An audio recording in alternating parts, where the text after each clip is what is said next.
необходимо полностью, и чем скорее, тем лучше, поменять руководящий состав Министерства обороны. Необходимо, чтобы нам ответили, кто у нас разрабатывает замечательные операции, в результате которых на 8-м месяце войны нас бьют, как Сидорову козу. И чтобы эти люди более не руководили, поскольку они уложат и мобилизованных, если им отдать дальше рулить, к сожалению, или доведут их до бунта.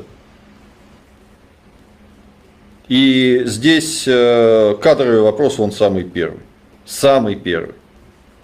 Если не будут назначены на всех уровнях компетентные люди, если наш верховный главнокомандующий лично, опять же подчеркиваю, это самое важное, не возьмет ответственность за операцию на себя и не скажет об этом, а пока будем прямо говорить, 8 месяцев он прячется от ответственности. Такое впечатление, что он не имеет никакого отношения к руководству войсками в этой войне. Это недопустимо, тем более в текущей тяжелой ситуации. Пока всего этого не будет, мы можем сколько угодно говорить про мины, про маскировку, про Су-34 и всякие любые. Результаты будут, может быть, только на тактическом уровне. Максим Александрович, вопроса, когда президент лично возьмет на себя ответственность, то ему придется уточнить, а кто же это у меня так здорово-то рулит? И при всем том, что такую разведку у нас прекрасную создал, что мы полезли, думали, что здесь маленький ручеек, а там оказалась Марианская впадина. На всем уровне у нас все прогнило. Будем говорить прямо. И без капитального ремонта, извиняюсь за выражение, причем по ходу, на ходу, и по-другому не получится. Военная реформа нужна. Да, нужна военная реформа, причем на ходу. А для этого нужны компетентные, решительные, не боящиеся ответственности люди.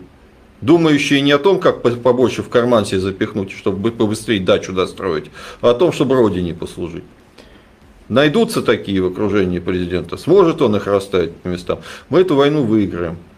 А если мы и дальше будем воевать так, как сейчас, нам и вторая волна мобилизации не поможет, и третья волна мобилизации не поможет. Потому что противник заинтересован в тяжелой, длительной, нудной, кровавой войне.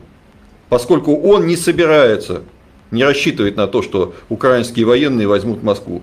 Он рассчитывает на то, что в результате нашего тотального идиотизма, кретинизма и вредительства Москва сама подымется против российской власти, здесь будет смута, и тогда фронт посыпется, и будет победа более грандиозная, чем они могут одержать где-либо.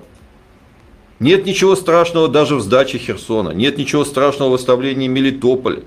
Ничего в этом страшного нет. Даже если противник в Крым ворвется на время, и это не страшно, если мы возьмемся за ум и будем нормально воевать.